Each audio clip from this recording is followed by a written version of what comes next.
Welcome to Howard's Opinion, the podcast where we dive into the world of sports and share our thoughts on the latest developments. I'm your host, Howard, and I'm excited to have you join me today. We're going to start with a fascinating story about the state of baseball rookies.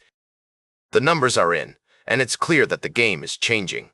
According to recent statistics, the class of 2025 is struggling to make an impact, with lower batting averages and more strikeouts than ever before. In fact, the current crop of rookies is averaging a mere .257 batting average, compared to .260 for those who debuted in 1925. But what's even more striking is the decline of the triple. Yes, you heard that right, the triple. It seems that players are no longer legging out three-baggers like they used to. The 1925 rookies averaged an impressive 21 triples per career, while those from 2005 managed a paltry 444. That's a staggering drop-off. So, what's behind this trend? Is it the increased reliance on power hitting, or are pitchers just getting better at preventing extra base hits? Whatever the reason, it's clear that the game is evolving, and baseball rookies are going to have to adapt if they want to succeed. The good news is that rules changes aimed at promoting more contact hitting and base stealing seem to be having a positive impact. Young players like Chandler Simpson and Jason Dominguez are making waves with their speed and agility on the base paths. And with pitchers throwing more breaking balls and off-speed stuff, we may see a resurgence of crafty hurlers who can outsmart hitters rather than just overpower them. But for now, it's clear that baseball rookies have their work cut out for them. They'll need to develop their skills, learn to adapt to the ever-changing game, and find ways to stand out in a crowded field. It's an exciting time for baseball, and we can't wait to see what the future holds. We'll be right back with more fascinating sports news on Howard's Opinion. Welcome back to Howard's Opinion. We're diving into a heated debate in the NFL, and it's all about the infamous Tush Push play.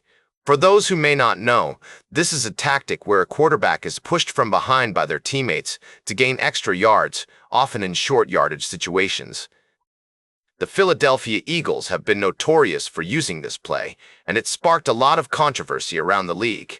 Now, I know some of you might be thinking, what's the big deal? It's just a clever way to gain an advantage, but others argue that it's a loophole in the rules that needs to be closed. Our guests today are Henry McKenna and Ralph Vacchiano, both NFL experts with strong opinions on the matter. Henry believes that the Tush Push is a brutal play that can lead to injuries, and it's not what football is supposed to be about. He thinks that closing the 2006 loophole that allows this play would be a step in the right direction. On the other hand, Ralph argues that the play isn't any more dangerous than a typical quarterback sneak or short yardage run. He says that as long as there's no evidence to suggest it's causing harm, teams should be allowed to use it to their advantage. I have to say, I'm inclined to agree with Henry on this one. The Tush Push does look like a pretty rough play, and I can see why some people might think it's not in the spirit of the game. But at the same time, I understand Ralph's point that it's not necessarily any more dangerous than other plays. The fact is, the NFL has already come close to banning the Tush Push once before. It was just 2 votes away from being banned this past offseason, so it's clear that there are a lot of people in the league who have concerns about it. As the debate continues, one thing is certain: the Tush Push will remain a hot topic of discussion among football fans and experts alike. Welcome back to the closing segment of Howard's Opinion, where we dive into the fascinating world of sports and puzzles. Speaking to you from the intersection of athletics and intellect, I'm your host, Howard Closewell.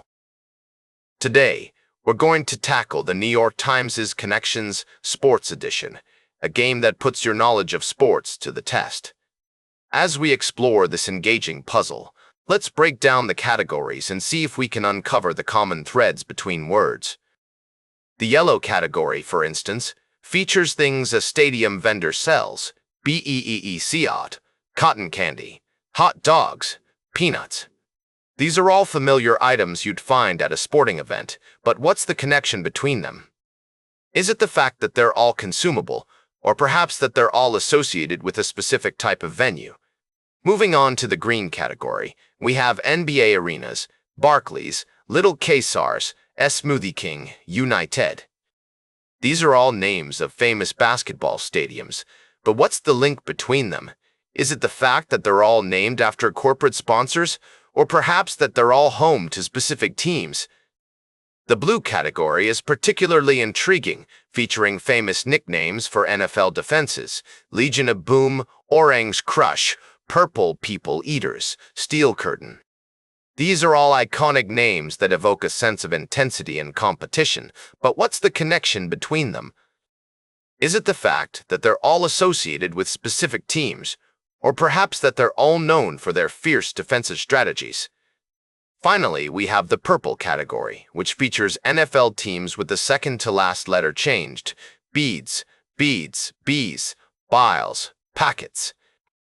This one requires a bit of creative thinking, as you need to figure out the original team name and then adjust the letters accordingly.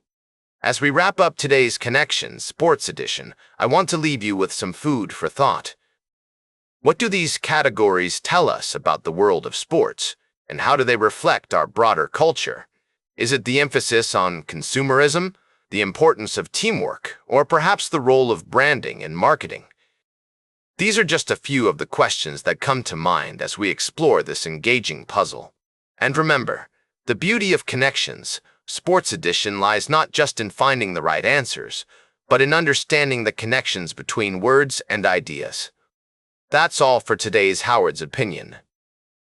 Remember to like, share, and subscribe. And until next time, keep your head in the game.